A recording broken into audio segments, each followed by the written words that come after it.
जब जादू गलती से शुरू हो गया। एक गांव में रोहन नाम का लड़का रहता था।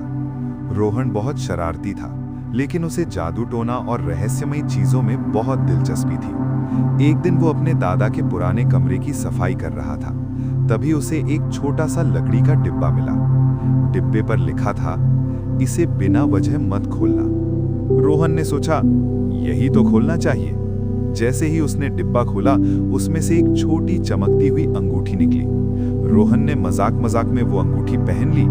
अचानक कमरे में तेज रोशनी हुई और सब कुछ अजीब होने लगा।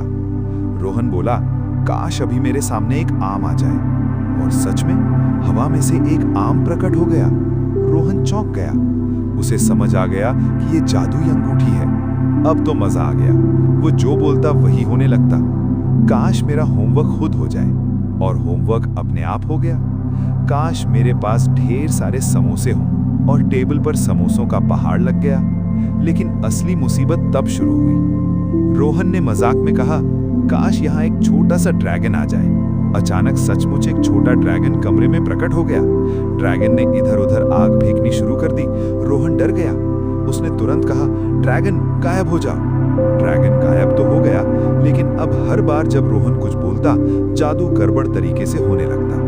वो बोला, मुझे पानी चाहिए, लेकिन कमरे में पानी की बारिश शुरू हो गई। वो बोला, बस करो, तो अचानक सब चीजें हवा में उड़ने लगी। रोहन समझ गया कि ये जादू अब उसके कंट्रोल में नहीं है। उसी समय डिब्बे से एक पुरानी आवाज आई, जादू खिलौना नहीं है। रोहन डर गया और बोला, कौन है? आवाज बोली, ये अंगूठी तुम्हारे दादा की थी। वो एक जादूगर थे, लेकिन जादू सिर्फ जिम्मेदार इंसान ही संभाल सकता है। रोहन को अपनी गलती समझ आ गई। उसने अंगूठी उतारकर डिब्बे में रख दी और कहा, मुझे जादू नहीं चाहिए, मुझे बस सब कुछ पहले जैसा चाहिए।